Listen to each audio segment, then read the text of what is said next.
Today's episode is going to focus on improving your physical health with meal prepping. As usual, we got three awesome guests that are going to come tell us a little bit of their knowledge on how to meal prep efficiently. Just wanted to go over real quick why we do Millionaires Are Made. Got an awesome little quote that kind of was the fundamental of how this show started. Every person you meet knows something you don't. There's something to be learned from everyone. So throughout my experience, my life journey, I've met people knowing this and knowing that and wondering why doesn't everyone just share all this information so we all can quickly research and grow together. And hence, we came up with Millionaires Are Made, where we have different topics on each show, and each episode has three guests with tiny little tidbits so that you can improve your life and your journey on each aspect of health. So let's get to it. Let's start learning about some meal prepping, simple tips. We're going to start with one of our past guests who did a phenomenal job. So we begged her to come back to be a guest again. Welcome to the show, Debbie. How are you doing today? I am doing great, and you never have to beg me. I love being here. Well, I appreciate it. Let's start with a quick little question here. Who are you? Who am I? $1 million question for Millionaires Are Made. So I am a transformation and accountability expert.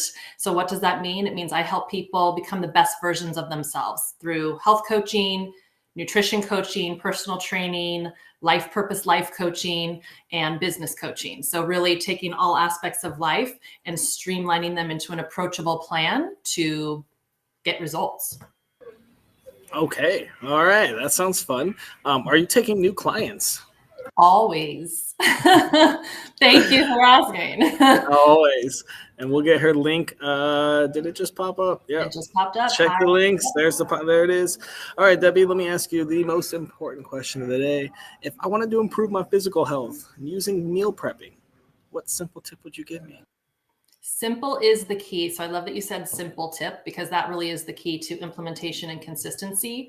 My tip is going to be to prep foods that are aligned with your goals. So for example, if you're trying to lose weight versus build muscle, the foods that you're going to be ingesting are different. So you want to make sure that you're prepping and accessing foods that are actually aligned with those goals.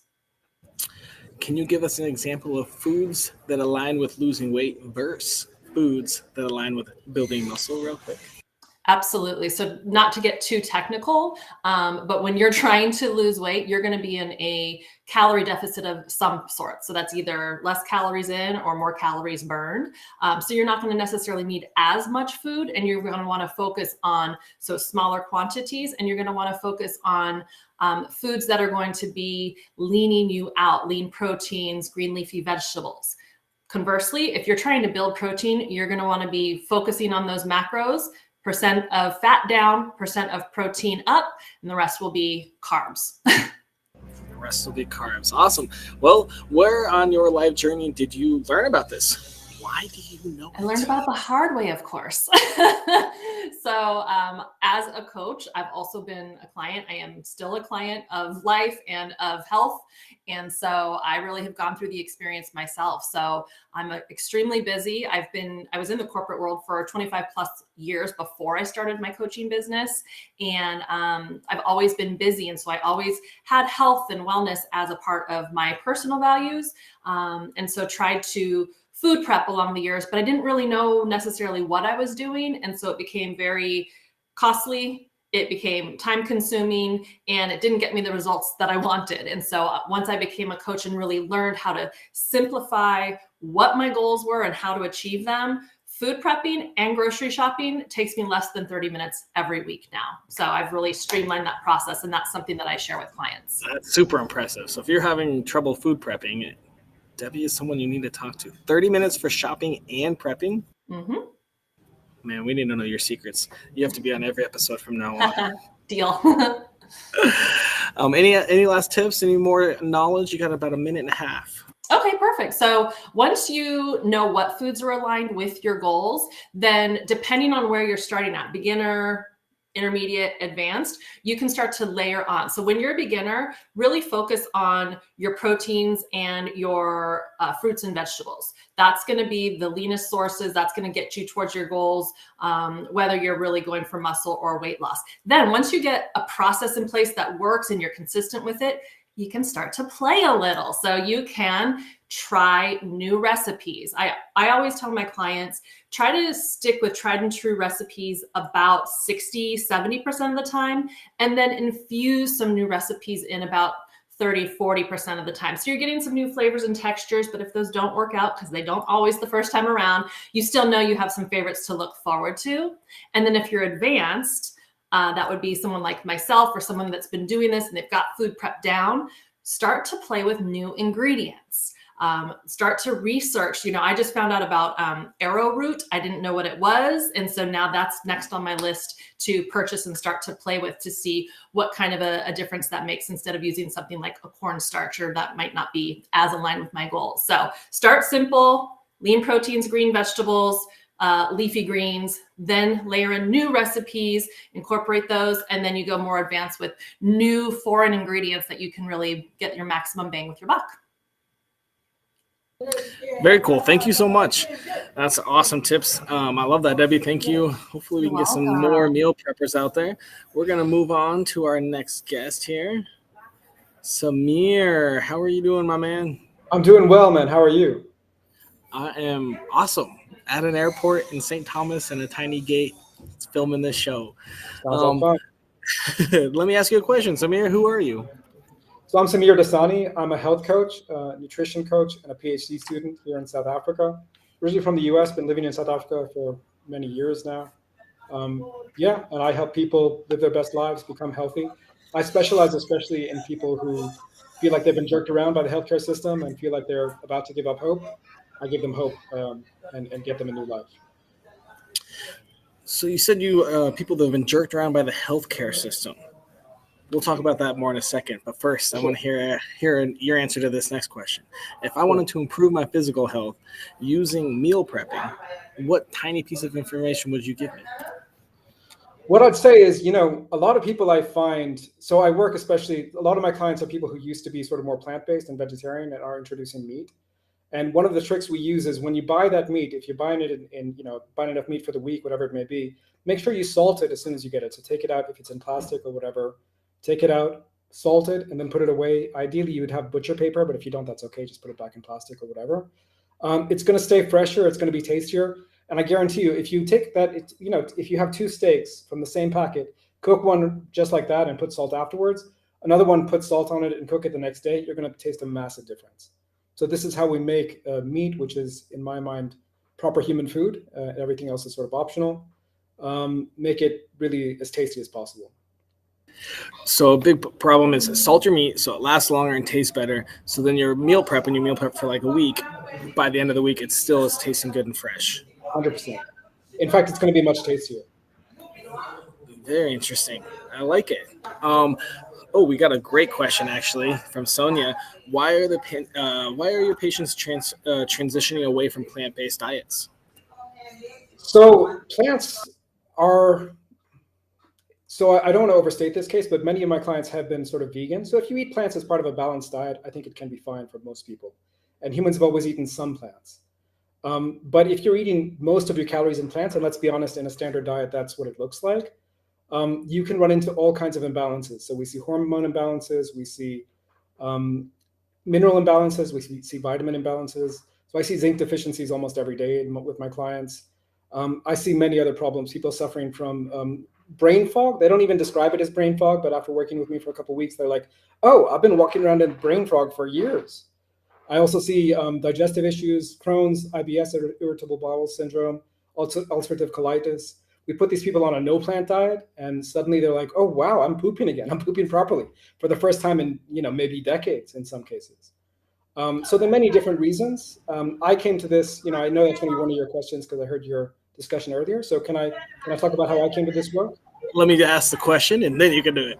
What on your life journey led you and taught you this piece of advice? So in 2017, so I already had a long career working with NGOs, big NGOs, Oxfam and ActionAid, and some of these other ones you may have heard of, Amnesty International and so on. And I was between jobs. I got laid off, and a friend of mine said, why don't you join the PhD program here in South Africa? So I joined the PhD program, but that time I was suffering from a number of problems. I had prediabetes. My best friend, who's since passed, he had a very bad cancer diagnosis. So I went to the medical library instead of to the library I was meant to go to. And I read paper after paper, and I got so angry within about 2 or 3 hours, because everything I'd been taught about food and nutrition, things like eat your fruits and vegetables and so on, I mean, I found out it was complete nonsense. And I fixed my own health in a matter of weeks by doing the opposite of that, by eating more meat. I was vegetarian at the time. I quickly understood that meat is proper human food. I quickly lowered my carb content to near zero. And I healed all of my issues within a matter of weeks. And then I got sort of pissed off because everywhere I looked around, people needed to do what I had done. But I didn't have the qualifications and so on. So I took separate courses, nutrition and health coaches to get those health coaching courses to get those qualifications. And now that's what I do. I work with, some of my clients were, for example, suffering from very serious mental health issues, were considering suicide, and we get them on the proper human diet. And suddenly, one of my clients was considering suicide, and then he moved to Hawaii, started a new life. His marriage ended. His marriage was ending before he met me. But he was able to get through that divorce, started a new life in Hawaii, lost about 40 pounds or 50 pounds. I mean, he was just doing great. And when he met me, he was seriously considering going to a state that allowed for assisted suicide. So those are the kind of stories that I really love to see. Yeah, that's a powerful story. But I definitely support moving to an island for your mental health. That's a different episode. But yeah, it's funny. He just texted me like 5 minutes ago saying I moved back to my hometown and I put some of the weight back on, and can we work together again? So yeah, it's always a process. It is. Well, thank you so much, Samir. We are going to move on to our next guest here. We've got Michelle. Michelle, how are you doing today? I'm doing great. Michelle, who are you? So I am a mom of 4. I'm a military wife, and I also have my doctorate in physical therapy. And a few years ago, I started my own business doing online personal training, health coaching, and I teach yoga. And I also host my own podcast, Healthy Beyond 40. And I really try to help women find a place to get healthier from the inside out, and really find a way to get off all the yo-yo dieting that we have, and really find a sustainable way to get healthy and to simplify it. No more yo-yo diets. All right. Transform Your Health website is in the comments. If you don't have any questions, ask us. We'll get you all her contact info. Michelle, if I wanted to improve my physical health with meal prepping, what simple tip would you give me? Yeah, I think one, we have to keep it simple. And one of the easy things to do is when you make a meal for dinner is to just make more so you can have that for your lunch the next day. And really expanding on that idea, anything you can sort of double up or do more of at that same time, it's going to save you time. So it's the same idea even with dinner. Like maybe you're making a soup. Maybe you can make 2 of them and save that second one as a freezer meal, because you're already having the space and time to chop things up. And so it makes it a lot simpler and a lot quicker. That is 100% accurate, especially like I eat a lot of big breakfasts and I cook for like the whole week. Or sometimes if I have a lot of veggies, I'll just cook a shitload of veggies and then just piece them off for whatever I'm trying to do for dinner, breakfast, whatever. And those are the veggies I eat that week. Yeah, I think that's perfect. And that's like, you can use these certain vegetables or whatever using that week and eat more of those that week just to make it more simple. And then you variety it the next weeks too. Exactly. Like if it's squash season or something, I'll have yellow and green squash, and that'll be my Asian dinners and my breakfast burritos. Yeah. All will have squash in it until I'm done with it, and move on to the next one the next week. Yeah, perfect. Well, Michelle, what on your life journey led you to this piece of advice? Yeah, children. I have 4 of them. And it was really after my 3rd one that I started to struggle myself. I remember I was only 30 at the time, but going up a flight of stairs, getting out of breath, like, this is not what I want, but I felt like life was just so busy and you're trying to keep these humans alive. So I really worked on ways to simplify it. So how can I still eat healthy and make it simple? How can I exercise and just start with 5 or 10 minutes? So that has really led me in how I work with people is how can we simplify this? Because most of us are too busy. We put ourselves on the back burner. We're not taking care of our health. So how can we shift that and make things simple and take more of a step-by-step approach instead of drastically changing things that we get burned out on and we can't stick with? Oh, I can't hear you.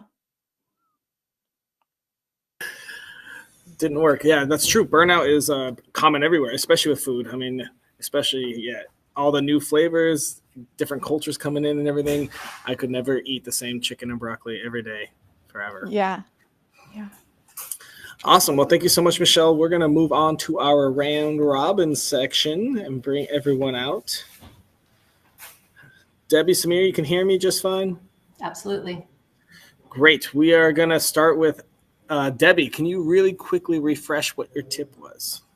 My tip was to prep foods that are aligned with your physical goals so that meal prepping assists you in changing your physical health. Very cool. Samir, what are your thoughts on Debbie's tip? I think it's a great tip. Definitely, we need to be cognizant of our goals and prep stuff that's going to get us there. I think in addition to that, what I would say is food journaling can be a really important thing because sometimes we assume. So if we've been told, you mentioned chicken and broccoli just now when you were talking with Michelle, we assume that a diet of mostly chicken and broccoli is a healthy one, but is it? And is it healthy for you? There's a lot of individuality here. And so what I'd like to encourage people to do is just keep a little food diary. It doesn't have to be anything fancy. You could do it on your phone. Take a picture of the food and find an app or something, or just take notes. I ate this and this is how I felt afterwards. After a couple of days, you begin to see patterns and you may be able to sense food sensitivities or allergies that weren't there before. So I think Debbie's tip is a great tip. And if we add a bit of food journaling, it can be a tip that evolves. Like what suited me last week may not be what's going to suit me next week. Make sense? On that note, Samir, so I know there's a lot. I have not done this, but I think I'm going to soon. Taking like blood samples or DNA samples, they can actually tell you what foods you should have more and less. Do any of you have any? We'll start with Samir. Do you have any tips on that or any advice on that? Are we allowed to swear on this podcast? Fuck yeah.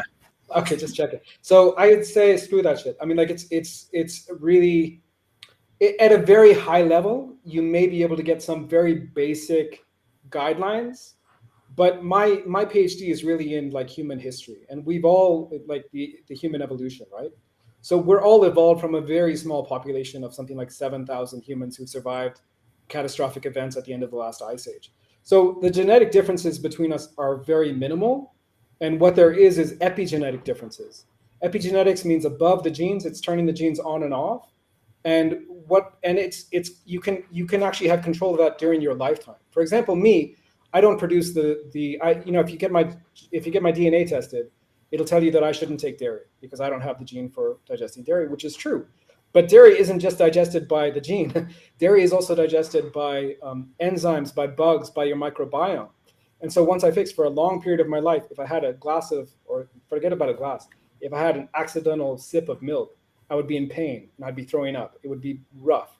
At the moment, I have milk every day. I have dairy every day. There's no issues because I healed my gut and I was able to heal my microbiome. And now I have bugs in my intestines that eat the dairy for me, that digest the lactose for me, so I don't have to worry about that.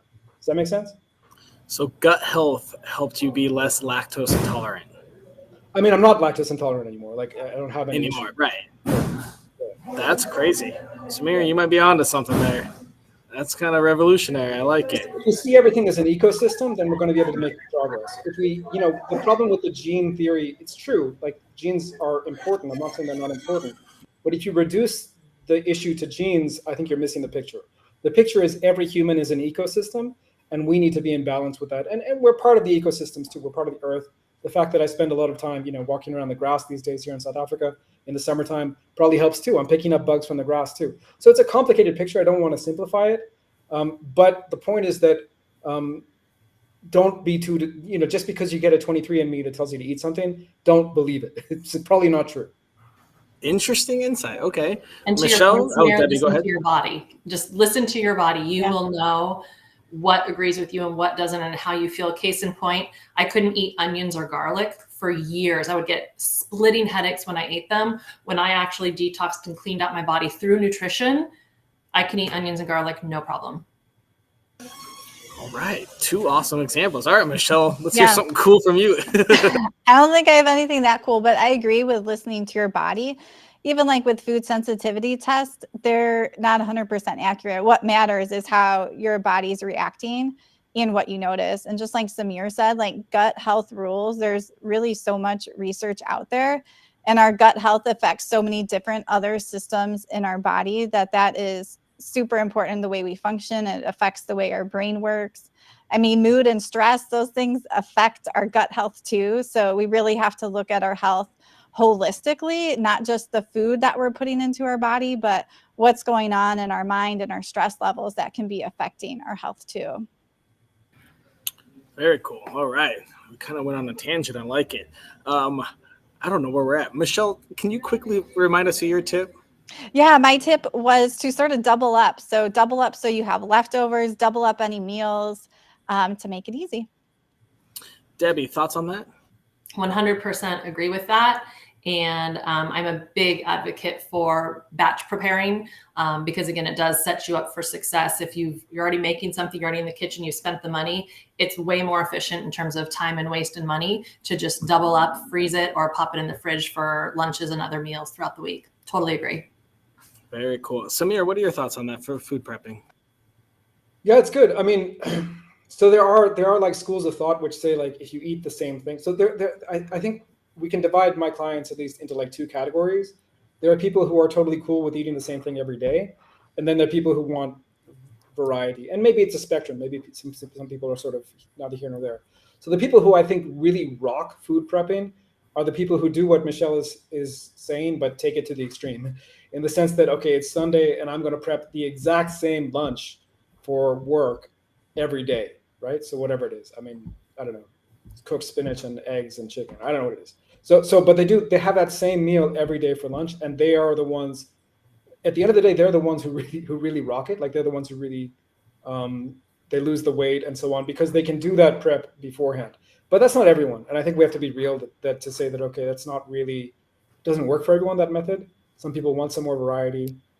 So I think that's I think doing it for 2 meals, like Michelle's suggesting, maybe that's a good balance where you can at least do lunch and dinner the same similar kind of foods, or your leftovers from lunch can be your dinner or whatever. I think that's pretty cool. And there's also a school of thought which says if you're eating the same foods for lunch and dinner or for breakfast, lunch and dinner, your body sort of handles it better because it's used to it. And there is some evidence to back that up as well.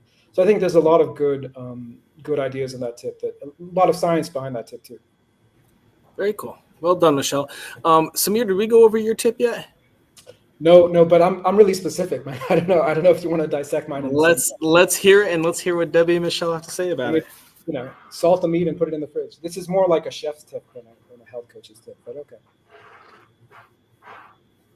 Yeah, I thought his tip was interesting. I don't do that. I am not a chef, but I mean, just we know that salt preserves things. So I think that's a great tip. And to actually make it taste better is huge too. So I love that tip.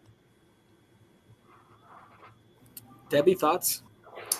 Absolutely. I mean, I think from a flavor profile perspective, salting or flavoring or seasoning is definitely a great tip. I think from a physical health perspective, you just have to be aware of, does your body react to sodiums and other types of seasonings well, and take into account any, doctor's orders, things like that. Depending, again, with the topic being physical health and meal prepping, just taking into account that will agree with your physical health journey based on whatever else you've got going on. Again, going back to your goals and why you're on this physical health journey, but from a flavor perspective, absolutely. Yeah, I mean, like Debbie said, obviously watch your sodium intake depending on your personal self. But I mean, Samir, I think that's a great tip because a lot of the downfall of meal prepping is people are like, I don't want to eat the same stuff. The meat tastes bad by the Thursday or Friday. So that's a pretty cool little tip to just add a little preservation and freshness so that your Friday meal is just as good as your Monday meal. And yeah, I want to emphasize that it's not just preservation and freshness. Like salt actually takes a long time to actually get into all the places where it's meant to be. So, listen, I don't know how deep into evolution you want to get, which is my background. But traditional humans would have been eating, and even in some cultures now, they make sausages out of blood, right? Most of the electrolytes in the animals we would have been eating are in the blood, which we don't eat generally, right?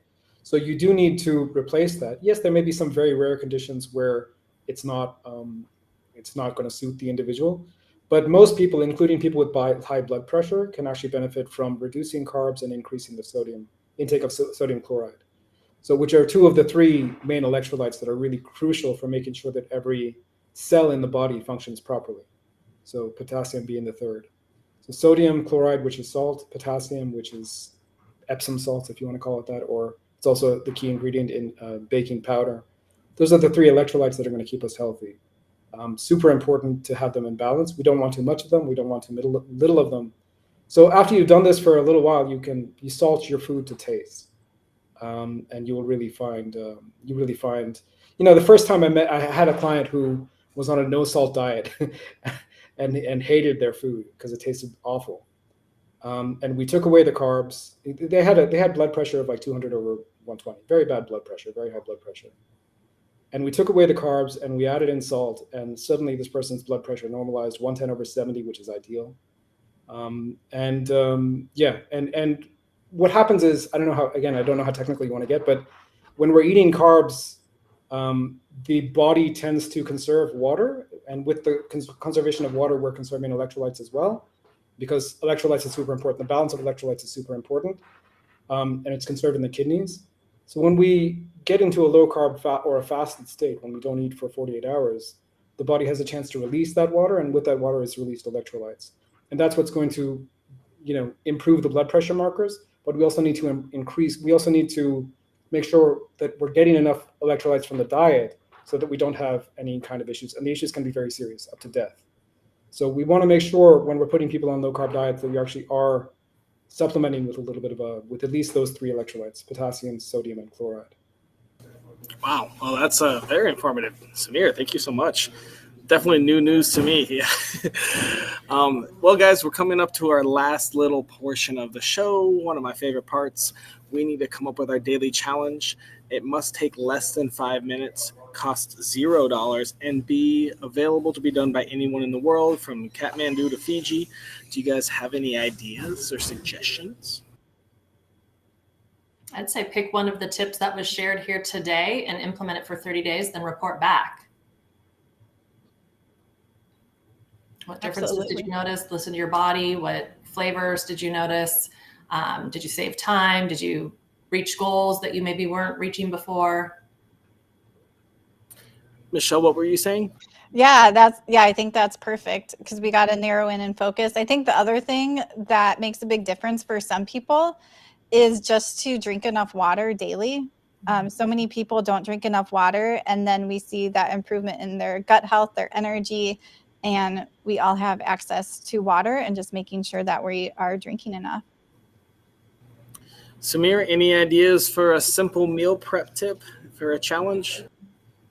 Yeah, not so much on the meal prep side, but on the like meal execution side. So that food journaling thing is a very powerful tool, and it's going to help with not your current meal prep, but next week's meal prep. What suited you? What didn't suit you?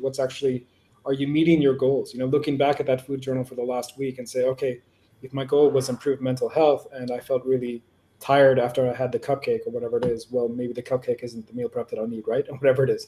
I'm picking an obvious example. It could be something else. So I think just, a lot of us have really good intentions, and it's great to have good intentions. It's January, we've all made the New Year's resolutions, etc. Like, that's totally fine.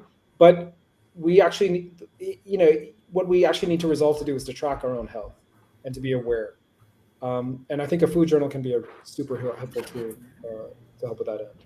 So Samir, for the food journal, essentially, you eat something and then you wait half an hour and then you journal how it made you feel?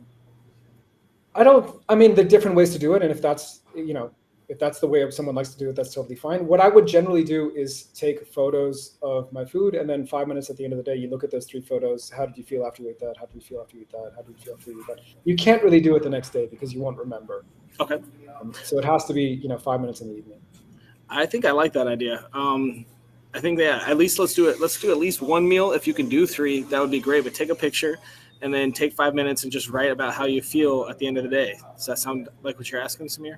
For sure. I mean, for example, I'll give you an example just today. So I had a cup of coffee, black coffee, at a time when I usually don't have it. I do drink like coffee with cream and, you know, other stuff, butter and stuff in the morning. But I had a black coffee in the middle of the day today, and it didn't agree with me. I had some indigestion. So I need to actually note that down and say, oh God, am I becoming sensitive to coffee? What's going on? Like, I don't know. Should I give up coffee for a month and see how, which I've done before, and see if it improves my digestion and so on. So just little things. And sometimes if you're looking at those photos of what you've eaten and drunk, and there's nothing that really says, oh, I need to note something down, maybe it's okay not to note anything down, but give yourself the opportunity to just sort of reflect and think, okay, I had X and I felt this way after it, and maybe it's connected.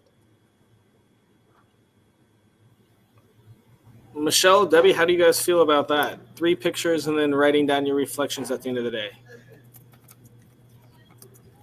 I think that's perfect. I mean, so much we don't reflect. And he also brought up goals a little bit. If we aren't aware of our goals and where we want to go, and we're not reflecting and pivoting or tweaking a little bit each week, we're not going to get there. So I think that's great to use that at each meal and reflect on the day, reflect on the week as you're going forward. And I think that's a big difference when people start with a health coach or someone. You become very more intentional and focused on what you're doing, and that starts to make a big difference. Awesome. Well, I think that's going to be our challenge. Is take your 3 photos, and at the end of the day, take 3 or 4 minutes and just kind of write about how it made you feel, and hopefully we can get some better diets out there, and that'll help with our meal prep. Sound good to everyone? Sounds good. Awesome. Well, that officially is our last task of the day, and the show is now culminating. Thank you guys for coming out. You guys had awesome tips, great advice. Good to see you again, Debbie, Samir, Michelle. Thank you guys for coming, and hopefully we'll see you guys soon. And that will conclude this episode of Millionaires Are Made. Hopefully you got some awesome tips, some awesome information on meal prepping and improving your physical health. And we'll see you again